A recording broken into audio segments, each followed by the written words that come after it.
ಎಲ್ಲರಿಗೂ ನಮಸ್ಕಾರ. ಹರೇ ಕೃಷ್ಣ.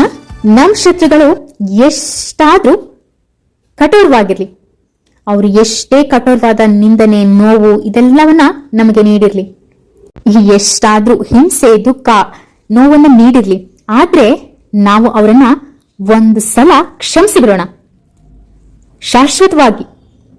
ಯಾಕೆಂದ್ರೆ ಅವ್ರು ಏನು ನೋವನ್ನ ನೀಡಿದಾರೋ, ಏನು ಹಿಂಸೆಯನ್ನ ಕೊಟ್ಟಿದಾರೋ, ಅದರಿಂದ ನಾವು ಬದುಕಿನ ಪಾಠವನ್ನ, ಅಂದ್ರೆ ನಮ್ಮ ಜೀವನವನ್ನ ಹೇಗೆ ಸರಳವಾಗಿಸಬಹುದು ಮತ್ತು ಸುಲಭವಾಗಿ ನಾವು ನಮ್ಮ ಜೀವನವನ್ನ ನಡೆಸ್ಕೊಂಡು ಹೋಗಬಹುದು, ಹೇಗೆ ಎಲ್ಲವನ್ನು ಎದುರಿಸಬಹುದು, ಎಂತಹ ಕಷ್ಟ ಮತ್ತು ಕೆಟ್ಟ ದುರ್ಬಲವಾದಂತಹ ಪರಿಸ್ಥಿತಿಗಳು ಬಂದ್ರು, ಅದನ್ನ ಎಷ್ಟೇ ಕಠೋರವಾಗಿರುವಂತಹ ಪರಿಸ್ಥಿತಿಗಳು ಬಂದ್ರು ಅದನ್ನ ನಾವು ಎದುರಿಸಬಹುದು ಅನ್ನೋದನ್ನ ಅವರು ಕಲಿಸ್ಕೊಟ್ಟಿದ್ದಾರೆ ಅನ್ನೋ ಕಾರಣಕ್ಕೆ ಅವರನ್ನ ಕ್ಷಮಿಸಿಬಿಡೋಣ.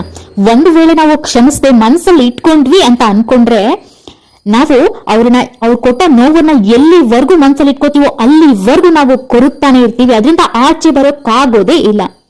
ನಾವೇ ಸಂಕಟ ಪಡ್ತಾ ಇರ್ತೀವಿ, ನಾವೇ ಕೊರಗ್ತಾ ಇರ್ತೀವಿ, ನಮ್ಮ ಆರೋಗ್ಯ ಹಾಳಾಗ್ತಾ ಇರುತ್ತೆ, ನಮ್ಮ ಮನಸ್ಥಿತಿ ಹಾಳಾಗ್ತಾ ಇರುತ್ತೆ, ನಮ್ಮ ನೆಮ್ಮದಿ ಹಾಳಾಗ್ತಾ ಇರುತ್ತೆ ಮತ್ತು ನಮ್ಮ ಕಾರ್ಯಗಳು ಅಲ್ಲೇ ಸ್ಥಗಿತಗೊಂಡು ಬಿಡುತ್ತವೆ. ಅದಕ್ಕೆ ಯಾರ್ಯಾರು ಏನೇನ್ ಆಟ ಆಡಿದಾರೋ, ಏನೇನ್ ಮೋಸ ಮಾಡಿದಾರೋ, ಏನೇನ್ ನೋವು ಕೊಟ್ಟಿದಾರೋ ಅದನ್ನೆಲ್ಲ ಆ ಕ್ಷಣದಲ್ಲಿ ಮರ್ತು ಬಿಡಬೇಕು. ಆ ಕ್ಷಣಕ್ಕಾಗದೇ ಇದ್ರೆ ಒಂದು ಸ್ವಲ್ಪ ಸಮಯ ಅದ್ರ ಬಗ್ಗೆ ಯೋಚಿಸಿ. ಯಾರು ಏನ್ ಕಷ್ಟ ಕೊಟ್ಟಿದಾರೋ ಅದ್ರ ಬಗ್ಗೆ ಯೋಚಿಸಿ. ಅದರಿಂದ ನಾವ್ ಏನ್ ಕಲ್ತಿದೀವಿ ಅಂತ ಯೋಚಿಸಿ.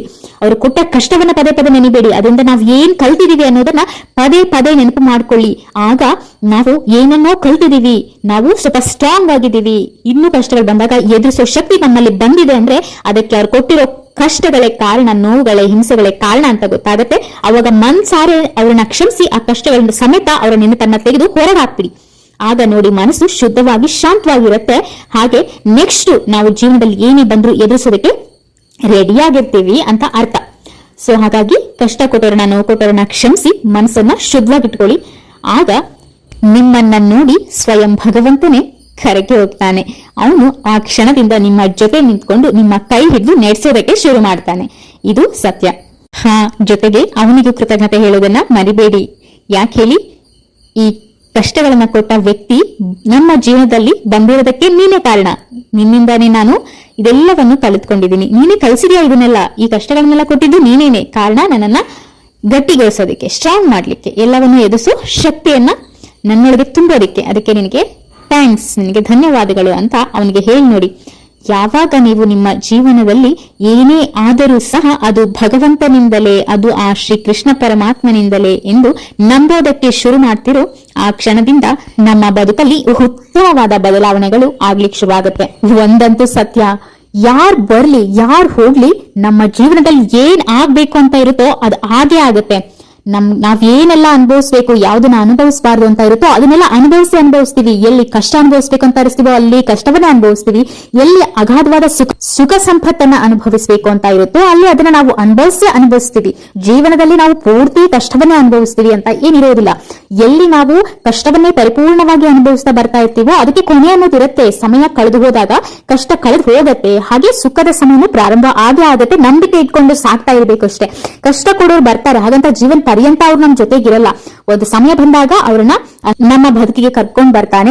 ಏನು ಅವ್ರು ಯಾವ ಕೃತ್ಯನ ಎಸಗೋಕೆ ಬರ್ತಾರೋ, ಒಳ್ಳೆಯದು ಕೆಟ್ಟದು, ಅದನ್ನ ಪೂರ್ತಿಯಾಗಿ ಮುಗಿಸಿದ್ಮೇಲೆ ಅವ್ರು ಹೊರಟು ಹೋಗ್ತಾ ಇರ್ತಾರೆ. ಹಾಗೆ ನಾವಿಲ್ಲಿ ಏನನ್ನೆಲ್ಲ ಅನುಭವಿಸ್ಬೇಕು ಅಂತ ಬಂದಿದೀವೋ ಅದನ್ನ ಅನುಭವಿಸ್ಲೇಬೇಕು. ಬರೀ ಕಷ್ಟ ನೋವುಗಳನ್ನ ಅನುಭವಿಸಿದೀವಿ ಅಂತ ಆದ್ರೆ ಸುಖವನ್ನು ಅನುಭವಿಸ್ತೀವಿ ಅಂತ ಅರ್ಥ. ಕಷ್ಟ ಅನುಭವಿಸಿದ ಜೀವಿ ಸುಖವನ್ನ ಅನುಭವಿಸ್ತಾನೆ ಅಂತ ಅರ್ಥ. ಹಾಗೆ ಸಮಯ ಮುಗಿದ ಮೇಲೆ ನಾವು ಸಹ ಇಲ್ಲಿ ಇರೋದಿಲ್ಲ. ಇದು ನಮಗೂ ಶಾಶ್ವತವಾದ ಜಾಗ ಅಲ್ಲ. ನಾವು ಸಹ ಹೊರಟೋಗ್ತೀವಿ ಅಷ್ಟೇ. ನಾವಿಲ್ಲಿ ಏನು ಮಾಡ್ತೀವಿ, ಯಾವುದನ್ನ ಸಂಪಾದಿಸ್ತೀವಿ ಅನ್ನೋದು ಮುಖ್ಯ, ಹಣ ಸಂಪತ್ತನ್ನಲ್ಲ. ನಾವು ಏನು ಪುಣ್ಯವನ್ನ ಅಥವಾ ಪಾಪವನ್ನ ಸಂಪಾದಿಸ್ತೀವಿ ಅನ್ನೋದು ಮುಖ್ಯ ಆಗಿರುತ್ತೆ ಅಷ್ಟೇ. ನಾವು ಏನನ್ನು ಸಂಪಾದಿಸಿದ್ರು ಅದನ್ನ ತಗೊಂಡು ಹೋಗ್ಲಿಕ್ಕೆ ಆಗಲ್ಲ. ಧನಧಾನ್ಯದ ಸಂಪತ್ತು, ಅಷ್ಟೈಶ್ವರ್ಯ ಇದ್ರೂ ಸಹ ಅದನ್ನ ಹೋಗ್ಲಿಕ್ಕೆ ಆಗೋದಿಲ್ಲ. ಆದ್ರೆ ಏನನ್ನ ನಾವು ಸಂಪಾದಿಸಬೇಕು ಅಂದ್ರೆ ಪುಣ್ಯವನ್ನ ಸಂಪಾದಿಸಿದ್ರೆ ಮುಂದಿನ ಜನ್ಮಕ್ಕೆ ಅದು ನಮಗೆ ಕೇವಲ ಸುಖವನ್ನೇ ಕೊಡುತ್ತೆ.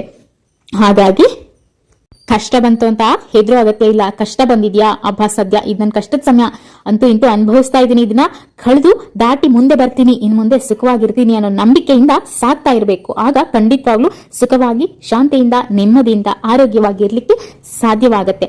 ಸದಾ ನಿಮ್ಮ ಮನಸ್ಸನ್ನು ಪಾಸಿಟಿವ್ ಆಗಿ ಥಿಂಕ್ ಮಾಡಿ ಅಂತ ಹೇಳ್ತಾ thanks for watching. Hare Krishna.